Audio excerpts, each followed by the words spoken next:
we are spinning around on a ball like 36,000 miles an hour around this ball of fire that's going to explode. We only kept on this thing with gravity. There was never a time that the world was not at war. You can go in history.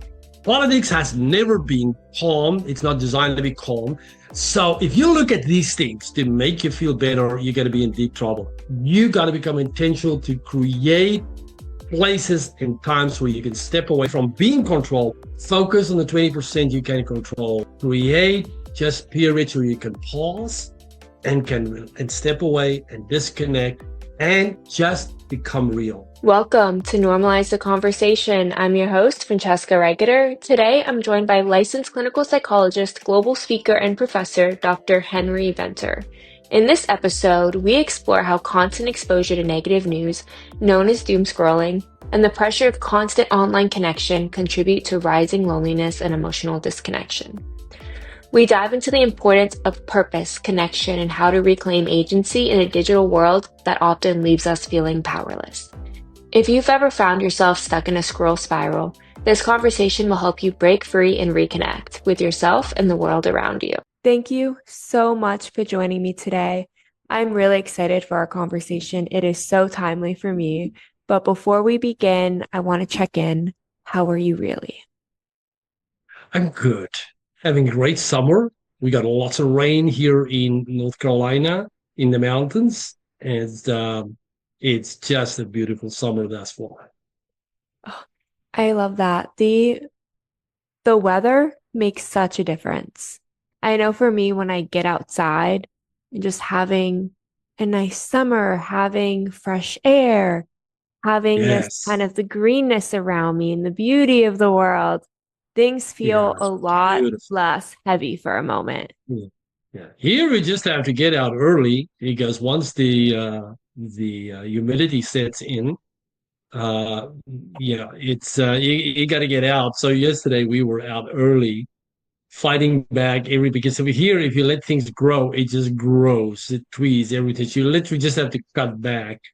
And we cleaned a bunch yesterday, but it's lovely to be outside early. Over here, of course, it is also a bird sanctuary area. So you go out in the morning, it's literally like you're in a bird sanctuary. The birds is like they are in a cage around you and they carry on like it's not even funny. It's just really amazing. Oh, I love that. First of all, the humidity though. I just moved to California from Florida and not having humidity anymore, game changer. I know.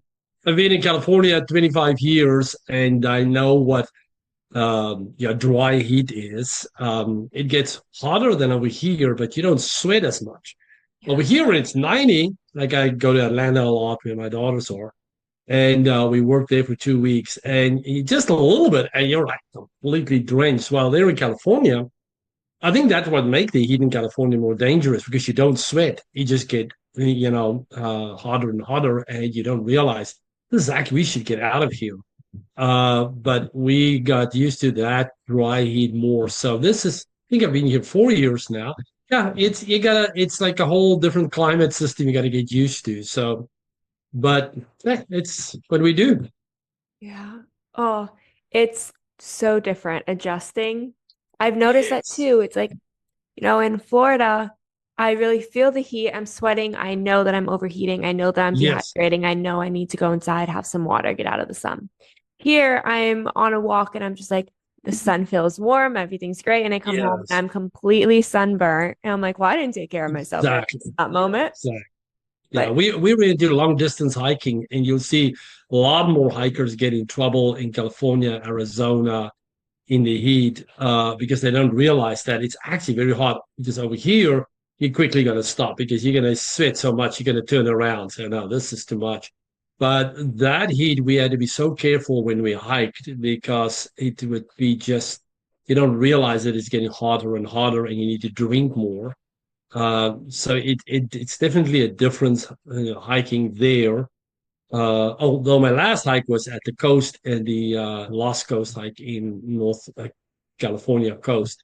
And that was just beautiful weather. It was just a nice and cool breeze. It's the first time I did a coastal hike of 3 days for about And that was just a difference with, oh, it's just this, you don't sweat as much. And it's, you just have to fight the tides because you got to get through early in the morning. When is the tide coming in? Because it's a 30-mile stretch where there's no cars can get there. So the tide comes into the coastline. And, but that's beautiful. But some parts of California and Arizona, yeah, it can be tremendously hot. Yeah. Wait, that's so amazing. 3-day coastal hike. Yes. Yeah. My next hike now is what we're preparing now is 11-day around Mont Blanc mountain in yeah, Switzerland, France, and Italy. So we do 11 days. You hike from, they call it refuges, or it's just places to sleep in the mountains. Some you go down to the towns, you sleep in a normal hotel. Then you hike up again. So yeah, we do that on 11 days. So that's going to be uh, quite a distance. I think we do about 136 miles in the 11 days. So now we're preparing for that. So we're going to do long hikes and just get a lot of stamina. Because once you're there, you do it slow. I mean, we don't have to go fast. The younger people just run. It's like, oh, I'm not going to run. We just walk. But still, you need a lot of stamina to keep going. So we're going to see how that's going to go. But we do a lot of strength exercise. But it's lovely to talk about outside and getting outside. And also, we'll talk today probably more about it, how to de-stress and disconnect from the world. What we find with hiking is that you completely forget about the world because you are just thinking about the path, the nature around you. Do you have enough water? For that couple of hours, you're just not concerned about the rest of the world. Check your phone because you're busy with your hike. And so I find that's one of the things that helps to disconnect, because to de-stress you have to disconnect. I guess some people say, well, I'm just going to sit here and rest, but your mind is still thinking about stuff, so you're not really resting. You're not disconnecting from the world.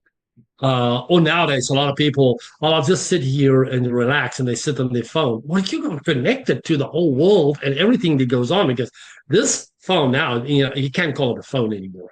That's a complete misnomer. This is a connected device that keeps you connected to the whole world 24/7.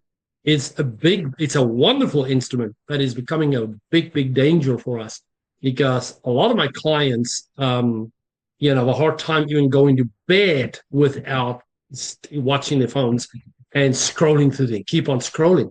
Well, to rest, you actually have to get the mind ready to rest from years ago, because we are some of the last generations that grew up without social media, phones. I grew up without television, even, or computers. So you would go to bed and take a book and just read, which your mind naturally, starts preparing to sleep. Well, nowadays, as you know, and I'm guilty of the same thing. Massive TV in the room. Then you have each got a phone. My wife's got an iPad as well. I mean, we got like 5, 6 devices right in the room. So if we don't, so we have to make a conscious decision to switch everything off and just listen to music and read 1 or 2 things before you go to bed. Otherwise, the mind just does not get a chance to prepare for sleep, and that's why sleep problems is one of unrestful sleep is another one of our big problems nowadays. Even younger people say, I don't sleep well, or I take hours to fall asleep. And if you don't sleep well, you really don't have energy to face this world. That's so true. And it's so funny you say that, because I've heard so many times my friends are like, oh, I'm just taking a break. I'm just taking a break and scrolling on my phone. I'm like, but is that really taking a break? Right now, you need to take a breath. You need to feel Yes. some kind of pause and reset, because everything feels overwhelming. And your solution is to go scroll on Instagram Yeah. or any social media platform and see all these things that other people are doing. And it leads to the comparison game or imposter syndrome, or you're seeing everything happening in the world and it's very overwhelming and confusing. Or you're being Exactly. exposed to things you never even thought of, and it's adding all these questions. The algorithm is Absolutely. feeding you so that you want to stay on there. You're not Yeah. disconnecting in a way Yeah, to reset and refuel your body, give yourself that energy and space that you need. exactly. You're just And then disconnecting from then yourself. you pick up on something that upsets you.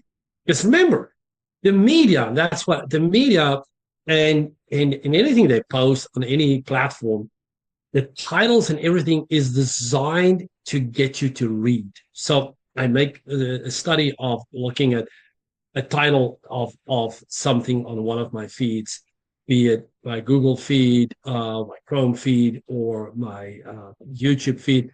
And so I see the title, and then you go in and you read it. And even in my Facebook, there is a couple of places that post.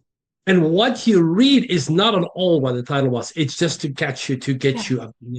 Or you read something that upsets you. Think, what the heck is this? What's this person saying? What are they doing? Now you're upset. You were supposed to de-stress, but now you're upset.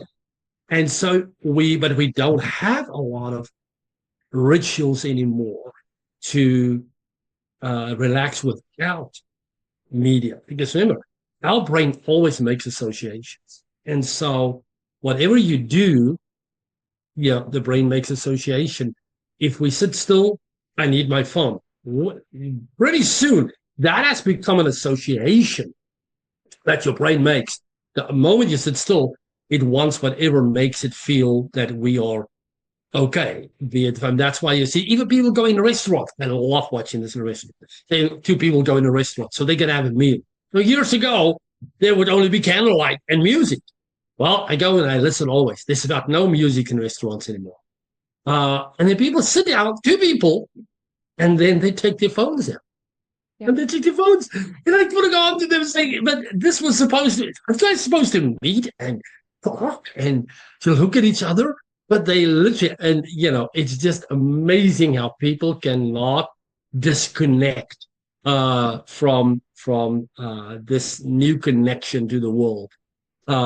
What makes it feel like. Now, the interesting thing is while we are more connected in the world than ever before, you find that study after study shows that people, not just younger people between 18 and 28, even older people feel more alone and isolated than ever before.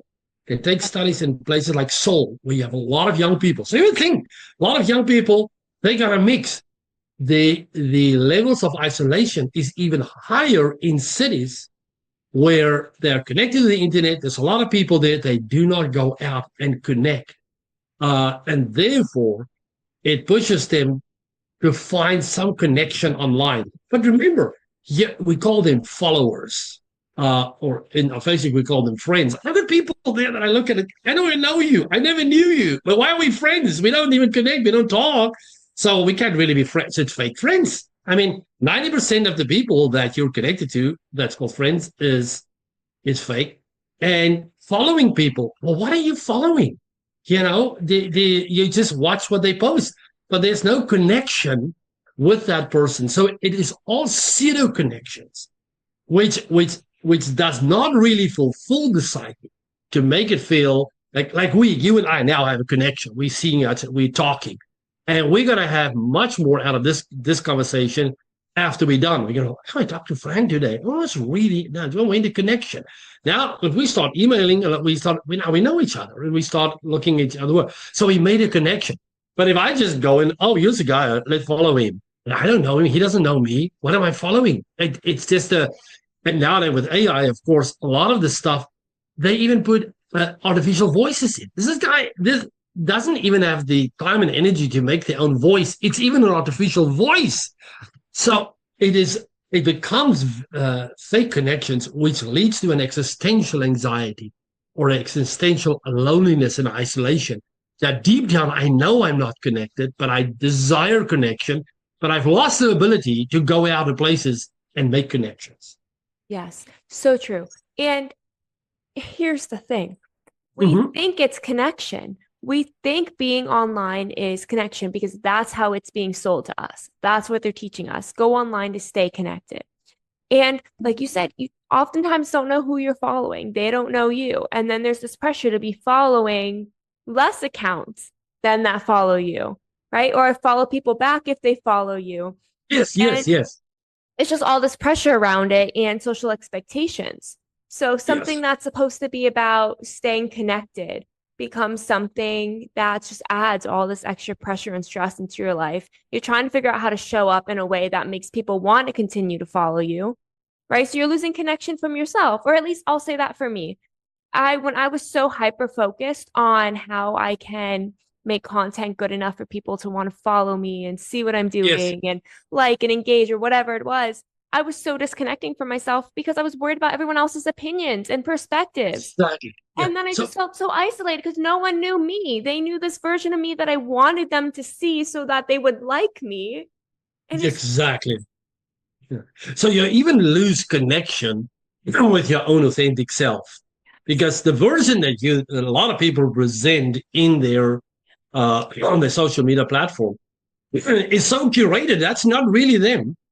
That and so I've read a study the other day that a lot of people now, like for instance, I do a lot of my work on YouTube, uh, is looking for authentic people. There's a guy that talks in his car. He said he videotaped himself. It's like, yeah, guys, today I want to talk about this stuff's going on in the world. And people are just loving it. They just, yeah, he doesn't edit. Yeah, got all this crap and put this picture and that picture on. He just talks and says, hey, I want to talk about this stuff for 10 minutes. This was my heart. There's another guy. He walks, he tells you how to buy property. He just walks, his telephone in his hand for himself, like, what do you need to know about buying property? And you just know this guy's authentic. Now, if I meet him tomorrow, that's the way it'll be. It's just him. But a lot of the other stuff, it's so packed, it's so production. So one has to be careful. But I love what you're saying is that even what we present ourselves, like, oh, I can't put that photo on Facebook. Well, which one do you want to put on Facebook? Or one that doesn't make me look like me? So, but then it's not really you. So, for instance, last year it's St. Patrick's Day. One of these one of the most famous people on media platforms, also wanted to have a picture in a bar, taken over the bar, and put the picture. Here's my picture. I went to a bar at it here during St. Patrick's Day. So I read the article that somebody posted. I love this stuff. Everything comes out on the internet in any case. It was they rented a whole bar. They had a production team of 15 people going in 3, 4, 5 hours to take one picture to put online and say, oh, look at me. I am in St. Patrick's Day. I'm just sitting there. It's and that is the creates this fake connection that's not. And people look at it and say, here I am. I'm not even about. Look at the life she has. She doesn't have that life. That's not at all the life she has. It is a very, very unhappy fake life that's all about, like you just said, I gotta post something that people make like me. And so because we have this thing of looking at my numbers. And so we need to get back to a point where I need to be authentic. People don't like it, then so be it. But first, I need to just know this is me. It's not fake me. It's real me. exactly. And it's so hard to figure out who you are and where you fit in just in general in the world. And I know for me in my 20s, just graduating and figuring out who I am and who I want to be and who I want to show up in the world as already feels so overwhelming. And Yes. when going online, I'm seeing all these people showing up in different ways and how pretty they look and how awesome their life looks. And they're married and having kids and buying Yeah, houses look at and him. all these things. I'm like, Yeah. where is there even space for me to exist? Who do Yes, I that's want to right. be? How do I want people to see me when they go online? I don't want them to look at me and feel the way I feel looking at everyone else. But also, Yes. that's like the content that people enjoy. People always love the celebrations and the big moments. No one Yes. seems to react as well with the vulnerability moments. So it's like trying to No. figure out who I am, where I fit in, what I'm supposed to put out there. And it just becomes so confusing. And I know for Yes. me, it feels very paralyzing because then I'm like, I don't know. I can't even comprehend how much time I've spent creating posts, posting them, deleting them, posting it back, deleting it, archiving it, sending it to friends. Are you sure this is okay? Do you like this caption? Yes. Was this emoji the right one to use? Like psychoanalyzing every single piece of a Exactly. post so that people will like me not even Yeah. taking time to see like, oh, I like this. Like I like this photo. It shouldn't be what I think people will like. Yes. And it goes back to, I like the word you're using, paralyzing. A lot of younger people are getting paralyzed with this new world that we're living in, because what I post will that, count against me, for me. Companies want to look at, because I know it's a lot of people that keeps like LinkedIn, which is not really them. They just keep it as the professional thing where people go, look, that what I post there is important. Now, we got to be strategic in that, if companies want to look at something like LinkedIn, yeah, create a profile that's more your business profile. But one should have a place, an outlet where you also can be yourself. Because it is a comparison between painting for the masses or really being an artist and painting what you like. A lot of art is very unique. The artists did it because they want to express themselves. It's not as to what people buy. And then you get the typical pictures of people paint. They just paint it by the numbers, literally, and sell it. And it doesn't really, can you then really be an artist, or are you just a commercial painter? And so one has to go back to, first of all, you gotta have a relationship with yourself and be okay with yourself and what you want to do before you can really connect with the world. Otherwise, you will always have this existential anxiety. Am I okay? Am I not okay? The question starts with what you said. What is it that I like to talk about and say? And if people don't like it, well, then they don't need to follow me. And if just, and we need to get back. Now, remember, we are getting psychologically reinforced for numbers because YouTube doesn't pay you if you have 5 followers. They pay you if you have 500,000 followers. So the reward system makes us feel numbers will make me successful. Some of the most unsuccessful people has high numbers. You look at this stuff and you go, oh, I don't want to listen to this. I don't know why they get the numbers, but YouTube gives them, monetize is the word. They monetize them. So we get socialized that yeah, only if I monetize I'm worth it. But a lot of that posts are not even authentic. They have to make it up. It becomes very forced, very artificial. And one has to say, it's 5 people following me. I love what I'm doing. I am happy. Unless you want to make a business out of it, sure. That's all other. There's people who run a business. They become like production companies. That's fine. But we're talking about the individual that just want to post about who they are. But it's sort of, why are you online? Why are you even there? What is it that you want to do? A lot of people don't make physical connections, and so they're looking for connections online. But in reality, they shouldn't even be online because they don't really know what they want to post. They're looking for people to like them. That's the worst reason to be online. Get off, go do something else, go volunteer somewhere, go work at an animal shelter, or go work at a botanical garden as a volunteer, and you'll do way better. And the other day I saw it. I went to the botanical gardens in Atlanta and found out most of the people that work there are volunteers. They spend their time going there and they make contact, they talk to each other because they've got gardeners all over. I thought, who pays all these people? So I said to my daughter, read up about how it is. So that's nonprofit. These people are all volunteers that do work in the gardens, and that's wonderful.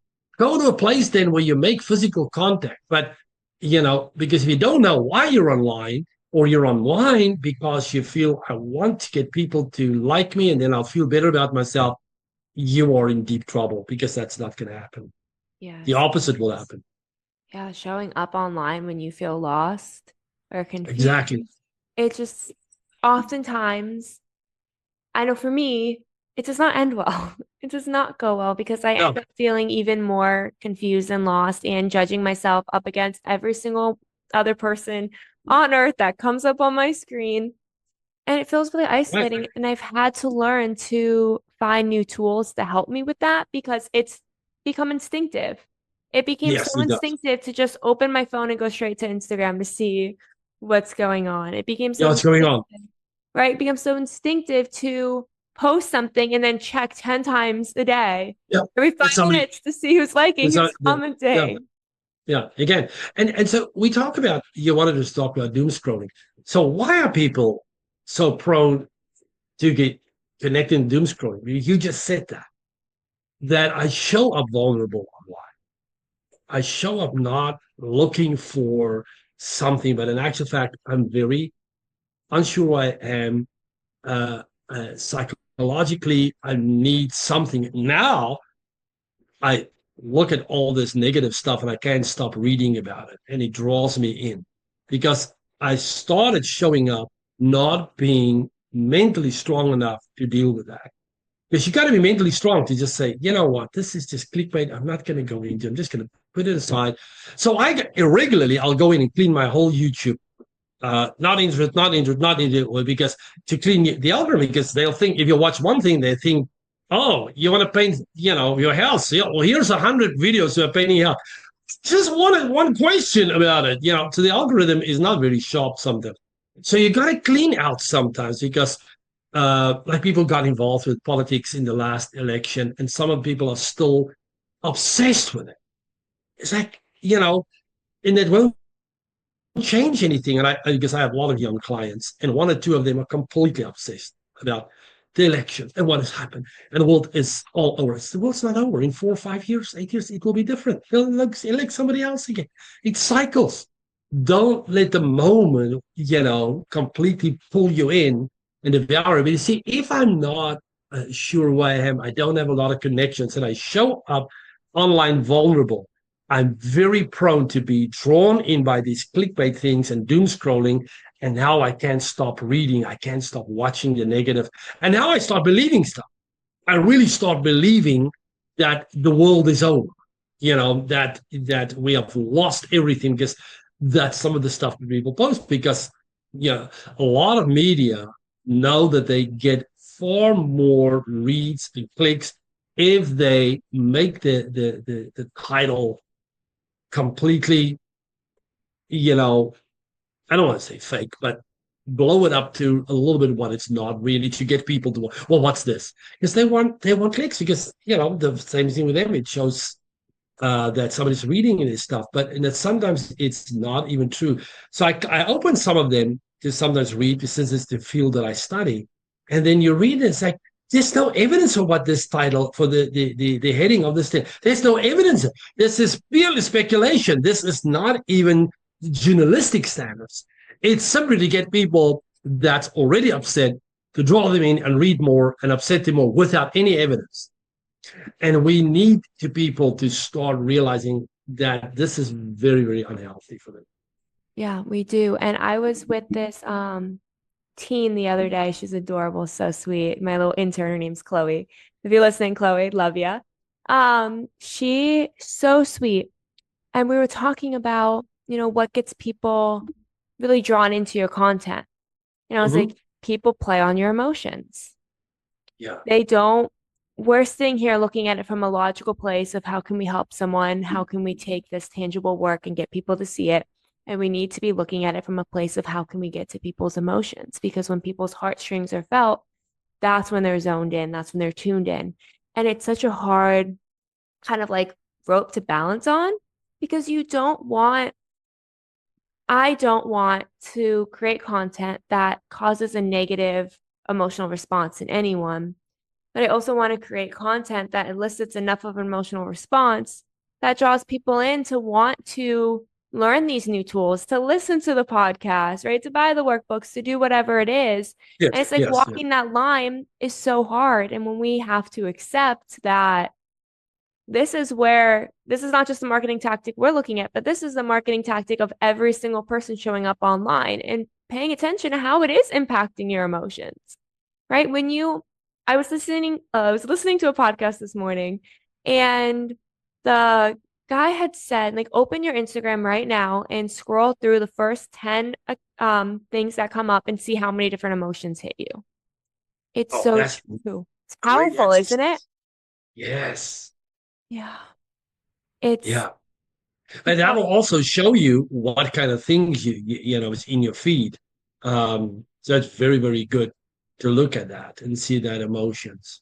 Yeah. And learning to pay attention, that awareness. of how my emotions are being impacted, because it can be very draining when it's a lot of sadness and heartache. And for me, I follow a lot of mental health, nonprofits, Mhm. resources, Yes. all that stuff right up my alley.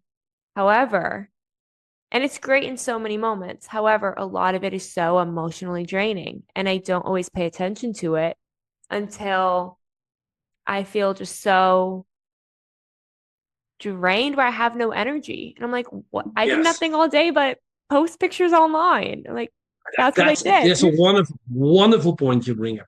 It is, in a sense, okay if you're online and you watch these things in by itself. That's not the problem. The problem is if that's the only thing you're doing Yeah. from the morning till late evening. If you don't have any other balance where you step away from this stuff, where you can say, you know what, no, I know for safety reasons, want to go for a walk. We go hike. We always have phones because I'm connected to a satellite with my phone. So if you get injured, so you got to have it for various reasons. But you can also do some settings that you can say, I'm gonna take a walk and I'm just going to a park. I'm just gonna, you know, completely de-stress and disconnect. You got to have things that balance this out.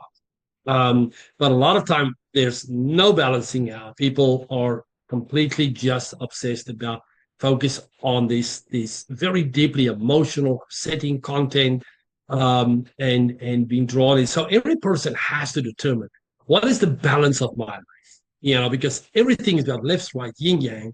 The whole there's seasons that balance itself out. Humans, however, often have no balance. We lean on to one side and then we can understand that our emotions go out of whack. It's like, but you are not balanced. Everything needs balance. If you have a lot of negative stuff, well, show me where do you get positive stuff? Where do you get something that's not about this all deeply upsetting things that's going on? Where are some just, you know, stepping away, going to a place where I can forget about this. A lot of people don't have that because they do not live a balanced life. So you have to figure out how do I balance, for instance, say with health, we are sitting down a lot. All my work is online. I see clients online. I run an online master's program for the university. So that's not. Literally, I start working 2 o'clock in the afternoon till 10 o'clock in the evening because all my work is also in California. So at that time, I can sit here, and 4 or 5 days a week, I just sit here. So then I go watch television. I sit. So somewhere I have to balance. People ask me, why do you guys hike so much? It's like, because it's balanced. I need to walk. If I don't, I sit all this time. If I don't walk, I'll die. My body will just atrophy, because I sit, I lean forward. So my shoulders begin to hunch. Literally become weak. If I don't exercise, I have no balance. And therefore, you see a lot of people that their posture is weak because there's no balance. You got to say, I sit a lot, very inactive activities. So what do you do to balance that? The same with our social media. You have all this stuff going. What is the balance? Do you have people that you go to that you can just sit and talk or go watch a sunset, wherever you are? Do you have balance? Because if you don't have balance, you will be devoured by the one thing that you get involved in without any anchors. Yes, that balance is so key. And Mm, that's mm. something I've been working on so much lately because, like you said, if I just sit in front of my computer all day, every day, I mean, I love my work, but it's Yeah, sure. draining. It's draining. It's a lot on my mind and body all the time. And if I don't Absolutely. learn to find ways to show up for myself, to create that balance, for me, it became way too much. And I lost all productivity. I lost the ability to focus. I felt sick all the time. I was getting migraines. I was just wearing myself so thin to this point of burnout and thinking that was Right. normal and that was okay because there's not space for me to have fun and enjoy life because that was like the That's right. mindset I created for myself. And when I finally learned, make time to go for that walk, call a That's friend, right. go for a walk and have a picnic, watch the sunset, play a game Absolutely. that's not on your phone, right? Like the We're Not Really Strangers game my friend and I played at sunset while having a picnic the other night. So much better than Beautiful. having our phones with us, but putting them on do not disturb. So that way, if we need to call someone, we have it. People are tracking us to know that we're safe. But we're not sitting there scrolling the whole time. I also learned, That's right. yeah, it makes such a difference. And I also learned with social media, I can do the same thing. I can set screen time limits. So I feel so embarrassed every time I hit it, but I hit it all the time. 5 hours max of social media per day. So if my apps are open for more than 5 hours, they lock for the rest of the day. And I wish I That could hit is it. excellent. I have not heard of that. That's a great setting. Log them. Right? That's enough. That's excellent. Yes. But then I'm like, I can't believe I spent 5 hours today online, especially when it's early in the morning. It's not a good thing. However, it is a great setting because it does make me aware. It makes me very aware. And now I'm making the choice to not spend more time doing something that I know is distracting me or Yeah, draining me. Also, even if I feel obligated to follow an account, I can mute them so that they don't come up all the time. If that's I excellent. don't want to scroll, I made a private account that's just my friends and family. And those are the ones I really want to see. Those are the ones that make me feel so much joy. So, yeah, I can go on the public account or the business account and scroll a little bit and comment and uplift people. Absolutely.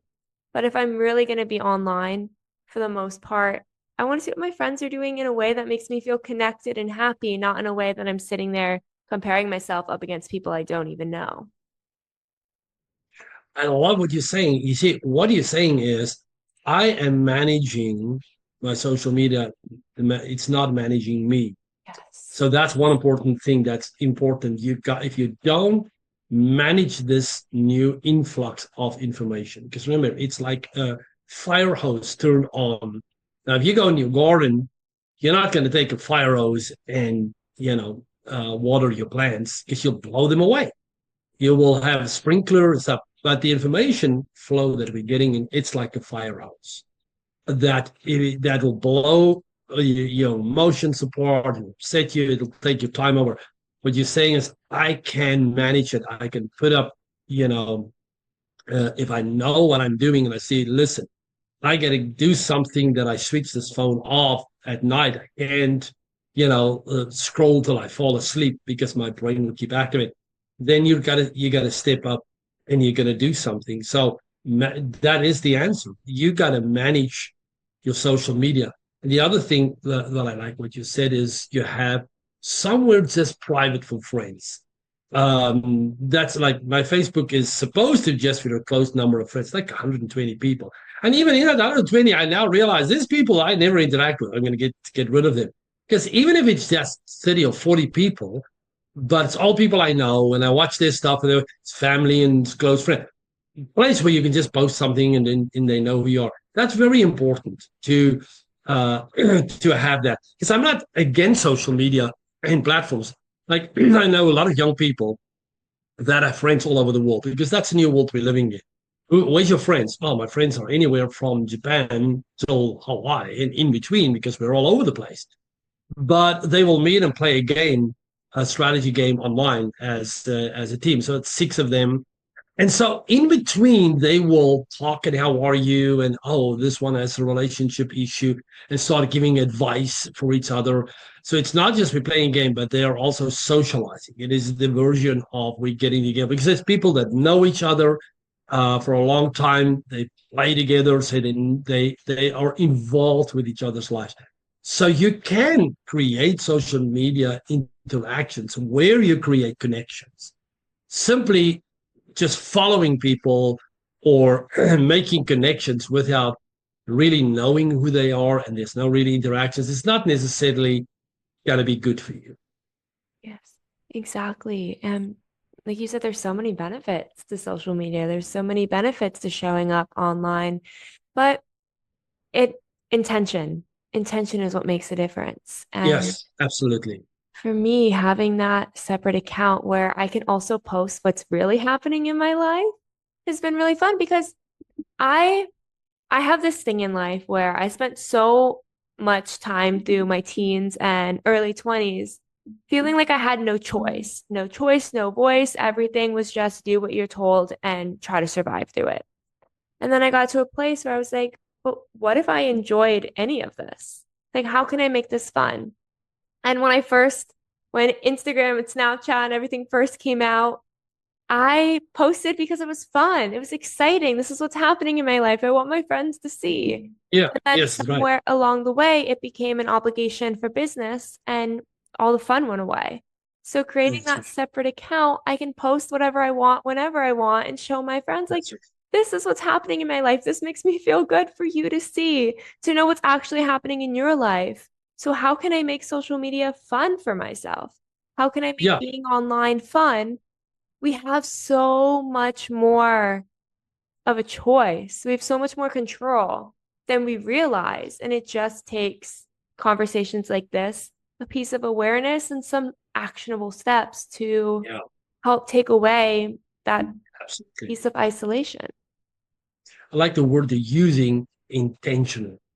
Everything we do, we got to be intentional, so that we're not just being swept up by the strip. It's the difference between I go to a swimming pool, I'm going to do a couple of laps, I swim, it's very intentional what I'm doing, or I jump in a river that just the torrent that just you know pulls me to somewhere I don't even know where I'm going. I'm basically lost until or I drown or it's going to spew me out somewhere. So both as water, it's the question of how I'm going to use it. One has to be intentional. Say it doesn't just need to be this pressure. I got to create avenues where I just post things for a couple of people that's more raw, that's more connection, where I talk to each other. And really have conversation or create live meetings with people I know regularly so that I have connection with people and not just become a spectator. Because the biggest danger that we're living in is that people become spectators. They just basically are audience. And really, this whole social media want to create audience. Um, it's like capitalism. Capitalism is okay, but the core of capitalism, it wants you to spend. And even if you're bought enough, it's not capitalism. Don't like that.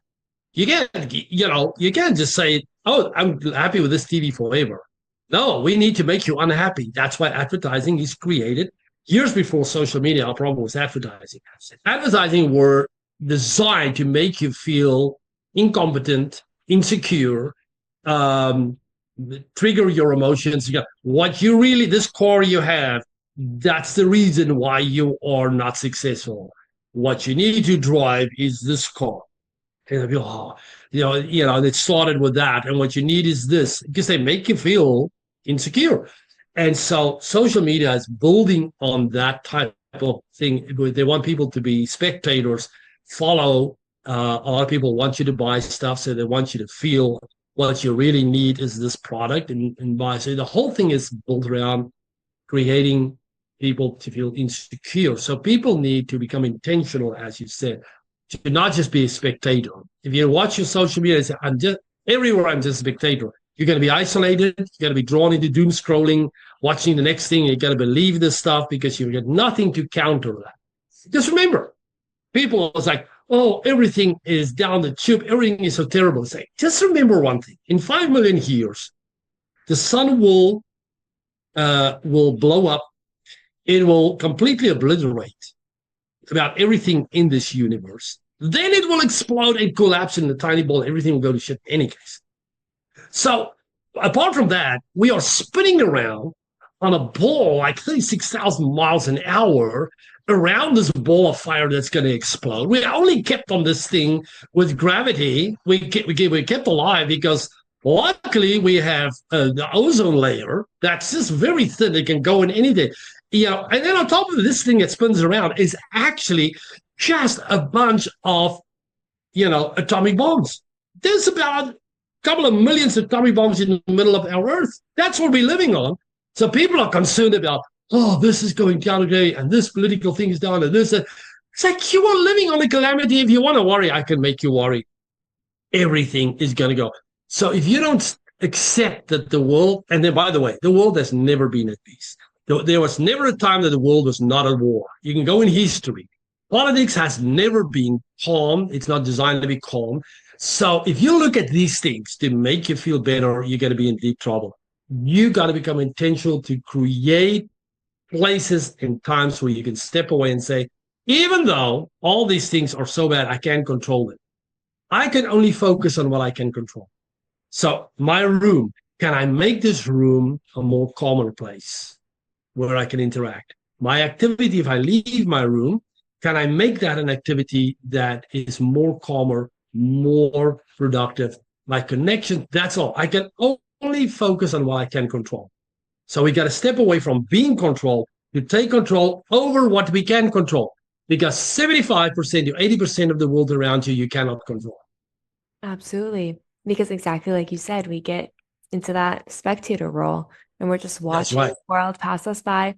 And eventually, at least for me, eventually, I think that you get so comfortable in that spectator role that you become a spectator to your own life and you lose out on I love that. all I the, love that. You're spectator to your own life. That's true. So yeah, you're even not really connected to yourself. exactly. And it's so heartbreaking because I feel a lot of us forget that we matter and that we get to Yeah, be a main character in our lives. And it all starts with showing up for ourselves as ourselves and allowing ourselves right. to build connection, not just with others, but with ourselves and the world around us. Henry, That's you've right. been so amazing. Thank you so much for joining me. As we are wrapping up, what's one last piece of advice you'd like to leave our audience with? Focus on the 20% you can control, not on the 80% you can control. Just take your little world and say, how can I make my world more peaceful, more calmer, more intentional, more productive for myself? And accept that 80% of the world is just on their own track. You can't control it. You'll never be able to control it. Step away from that. Create just periods where you can pause and step away and disconnect and say, let me focus on what I can control. And lastly, just become real. Just be yourself and become more adept at accepting yourself.